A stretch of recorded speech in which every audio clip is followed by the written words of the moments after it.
Morgoth would be defeated, but not before much sorrow.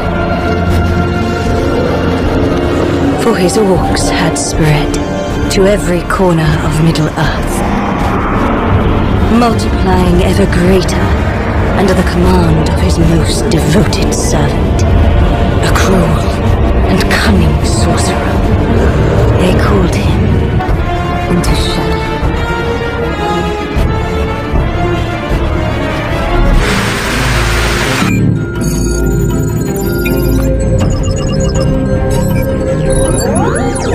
Selamat datang di Satu Sisi.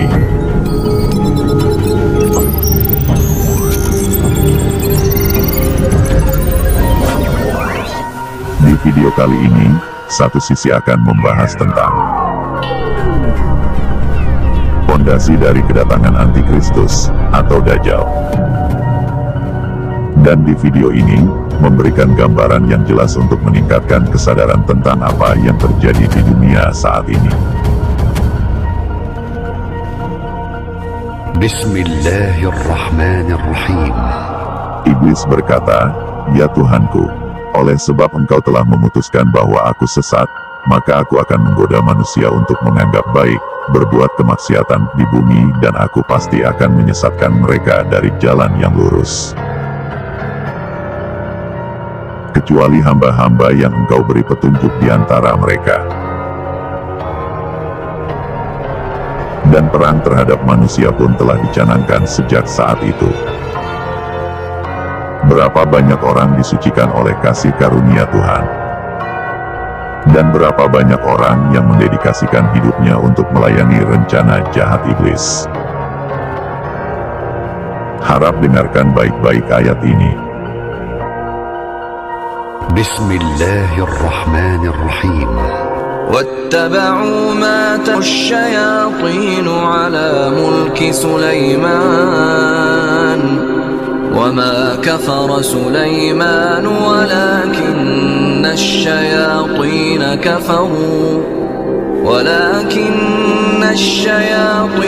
كفروا يعلمون الناس السحر وما أنزل على الملكين ببابل هاروت وماروت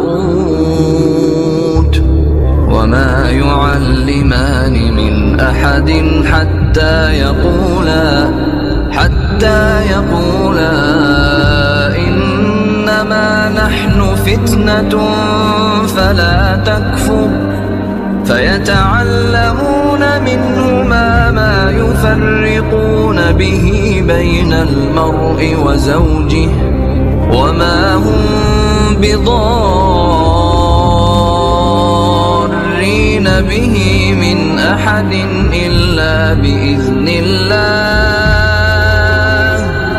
يعلمون ما يضرهم ولا ينفعهم ولقد علموا لمن اشتراه ما له في الآخرة من خلاق ولبئس ما شروا به أنفسهم لو كانوا يعلمون. Al-Quran, Surat Al-Baqarah ayat 102. Maha benar Allah dengan segala firman-Nya. Jadi, apa yang penting di belakang ayat ini? 20 tahun setelah Yerusalem direbut, Dome of the Rock telah dirampas oleh kelompok pahlawan rahib yang memanggil dirinya Satria Templar Kuil Sulaiman, atau biasa dipanggil Satria Templar. Di Yerusalem, para Satria Templar mulai menyimpang dan jauh dari praktek kekristenan. Mereka belajar seni rahasia dari Kabbalah, sebuah kepercayaan Yahudi kuno dalam bentuk sihir, beserta ilmu hitam dan upacara-upacara ritualnya. Orang-orang Yahudi telah belajar seni berhala Mesir kuno selama zaman perbudakan Firaun, dan dikembangkan oleh mereka ke Babilonia pada waktu zaman Nebukadnezar. Di tahun 1307, Raja Philip dari Perancis menangkap mereka karena penolakan ajaran Kristus. Mereka melakukan homoseksualitas dan menyembah berhala serta praktek sihir. Namun, hal ini tidak memberhentikan mereka. Apa yang dimulai di Babilonia dan Mesir kuno, ternyata masih dilakukan hingga saat ini. Sebenarnya mereka telah melakukannya selama berabad-abad.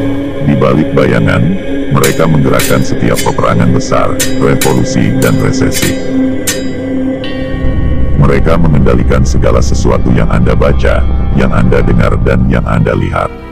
Mereka telah berhasil menanamkan seluruh doktrin pemikiran mereka, menginfiltrasi dan memiliki posisi kunci di tempat-tempat yang punya kewenangan.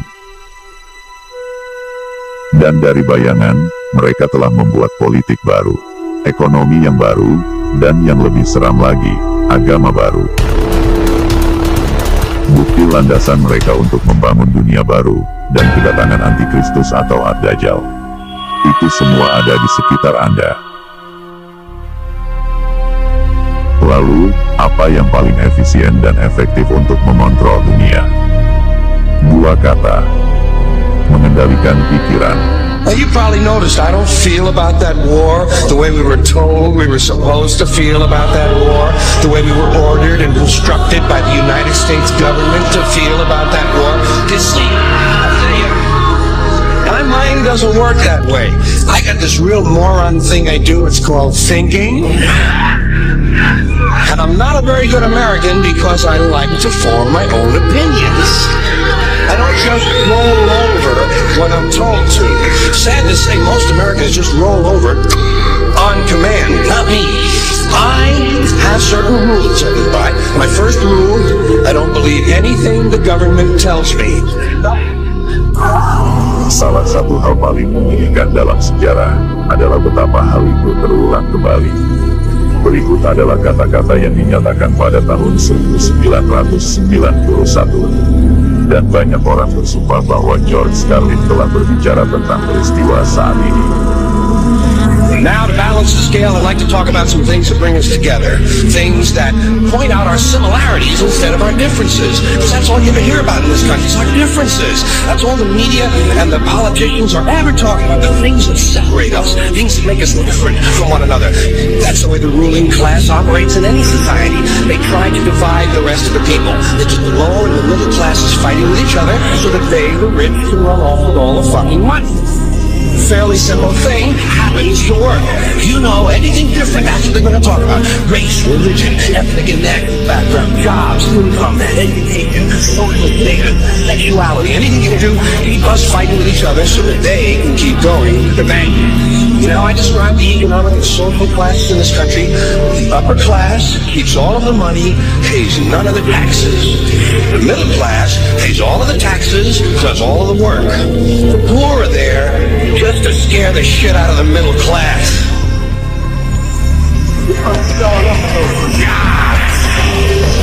Spend billions of dollars every year lobbying to get what they want. Well, we know what they want. They want more for themselves and less for everybody else. Well, I'll tell you what they don't want. They don't want a population of citizens capable of critical thinking. They don't want well-informed, well-educated people capable of critical thinking. They're not interested in that. That doesn't help them. I can't say it's good. Dalam Memorial George Carlin, tahun 1937 sampai tahun 2008. Any form of control is where you think you're free, but you're being fundamentally manipulated and dictated. The human race is suffering from is mass hypnosis. We are being hypnotized by people like this. Newsreaders, politicians, teachers, lecturers. In a country and in a world that is being run by unbelievably sick people, the chasm between what we're told is going on and what is really going on is absolutely enormous. Sejarah membuktikan bahwa kontrol dan manipulasi dari pendapat politik telah menjadi senjata utama Freemasons dalam memperoleh kontrol di seluruh negara-negara. Sekali masuk dalam kontrol pemerintah dan politisi sebuah negara, hukum dan struktur politik dapat diubah sesuai dengan agenda mereka. Namun, karena membatasi tubuh, tidak berarti membatasi pikiran. Freemason mengetahui ini bahwa rencana mereka menuju pemerintahan global sangat tergantung menundukkan massa ke dalam agenda mereka. dan dengan demikian menghapuskan oposisi untuk mereka, dan ancaman besar bagi rencana mereka yang lebih berbahaya daripada tentara manapun, adalah ancaman dari pikiran yang bebas berpikir. Untuk menghilangkan ancaman ini dan untuk mencapai tujuan, kaum Masons menetapkan rencana mereka yang telah digarisbawahi, dengan mengontrol penuh terhadap setiap aspek kehidupan manusia, hidup Anda, dan senjata yang mereka gunakan untuk melawan Anda berada di rumah Anda. Menghibur Anda dan anak-anak Anda. Bertahap mendoktrin Anda bahkan tanpa Anda sadari.